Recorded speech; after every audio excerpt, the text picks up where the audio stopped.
Друзья дорогие, привет! Вы не поверите, я просто не могла не остановиться для того, чтобы не снять вам вот эту красоту.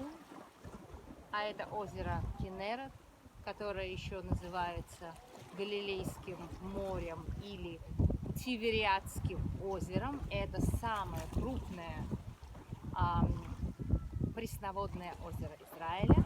И даже дети знают, что это озеро зимой обязательно должно наполниться водой, то есть должно пройти необходимое количество осадков, чтобы озеро наполнилось пресноводной водой. Ну и, конечно же, озеро Кенерет – это озеро, по которому Иисус Христос ходил, да, и тут ловил рыбу Святой Петр, то есть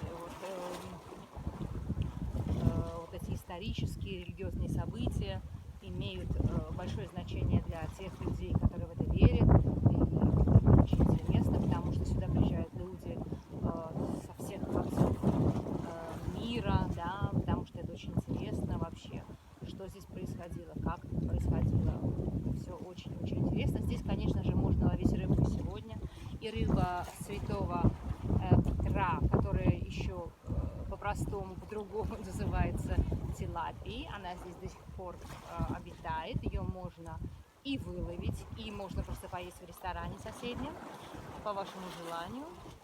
Ну, в общем, конечно же, сегодня это просто место отдыха. Посмотрите, как красиво.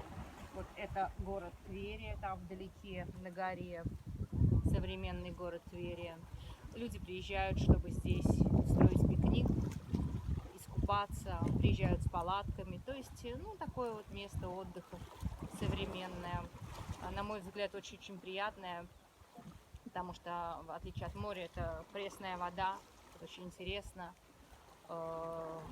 Да, когда вот вокруг моря, море, море, да, ведь в Израиле есть несколько морей, это Средиземное, Красное и Мертвое. И вот единственное пресноводное такое большое озеро, это озеро Кенерет. Дорогие друзья, я желаю вам хорошего настроения, я желаю вам мира, покоя в душе. Хочу, чтобы вы писали мне комментарии, понравилось вам, интересно, неинтересно, что угодно. Конечно, лучше что-нибудь хорошее. И подписывайтесь на мой канал. Я всегда рада снять для вас что-нибудь интересное, забавное или познавательное. Я вас всех крепко обнимаю. И до новых встреч!